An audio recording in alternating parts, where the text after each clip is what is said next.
मधील भोंदू अशोक खरात संदर्भातली सिन्नरच्या शिवानिका ट्रस्टचे उपाध्यक्ष जितेंद्र शेळके यांचा अपघातात मृत्यू झालाय। जितेंद्र शेळके हे अशोक खरातचे अतिशय निकटवर्ती होते। समृद्धी महामार्गावर त्यांचा भीषण अपघात झालेला आहे आणि त्यात त्यांचा मृत्यू झालाय। शेळके यांच्या पत्नीचा सुद्धा अपघाती मृत्यू झालाय तर त्यांचा मुलगा गंभीर जखमी आहे। जितेंद्र शेळके यांच्या कारची कंटेनरला पाठीमागून धडक बसली आणि त्यामुळे हा अपघात झाला।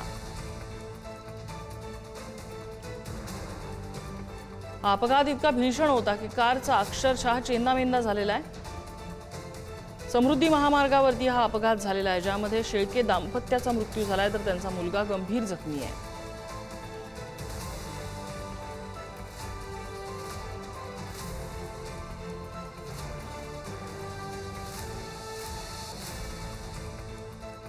समोर आली आहे समृद्धी महामार्गावर जो भीषण अपघात झालेला आहे त्या भीषण अपघातामध्ये शिर्डीचे प्रसिद्ध उद्योजक जे आहे जितेंद्र शेळके यांची जी कार आहे एका कंटेनरला धडकल्याची माहिती समोर आलेली आहे। अद्यापही ही कार कंटेनर खाली असल्याचं समजत आहे आणि ह्यामध्ये जितेंद्र शेळके यांची जी बॉडी आहे ती अद्यापही काढण्यात यश आलेलं नाही आहे।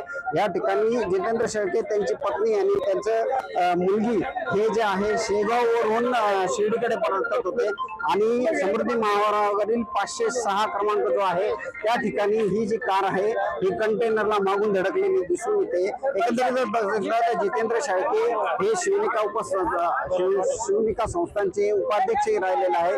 त्यांचा अशोक खरांशी काही आर्थिक व्यवहारही होता त्या आणि काही कुटुंबाचा त्यांच्या संबंध होता। मात्र आता ह्या अपघाताने एक मोठा धक्का बसलेला आहे।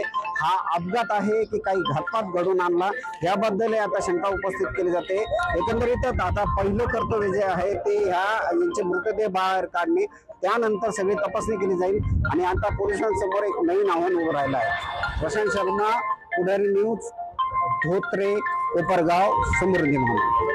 आणि जितेंद्र शेळके यांचा अपघात नसून घातपात आहे असं रुपाली ठोंबरे पाटील यांनी आरोप केलाय। खरातचे पुरावे समोर येऊ नये म्हणून हा घातपात झाल्याचं त्या म्हणतायत।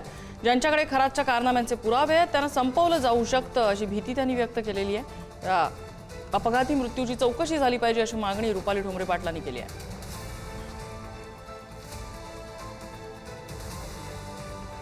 जितेंद्र शेळकेंचा मृत्यू झालेला दिसतोय आपल्याला अपघातामध्ये। त्याच्यामध्ये त्यांची गाडी ट्रकच्या खाली मागच्या साईडनी गेलेली आहे। याचाच अर्थ यांचा अपघात घडवून आणलेला आहे। याच्या मागे षडयंत्र आहे। खराताचे जे कोणी साथीदार आहेत ज्यांना वाटतं की खराताचे करारनामे हे समोर येऊ नये, तपासात समोर येऊ नये, त्यांनी हा अपघात घडवून आणलेला असू शकतो। आणि ही शंका का बळकवते? आताच या शेळक्यांचा अपघात का व्हावा?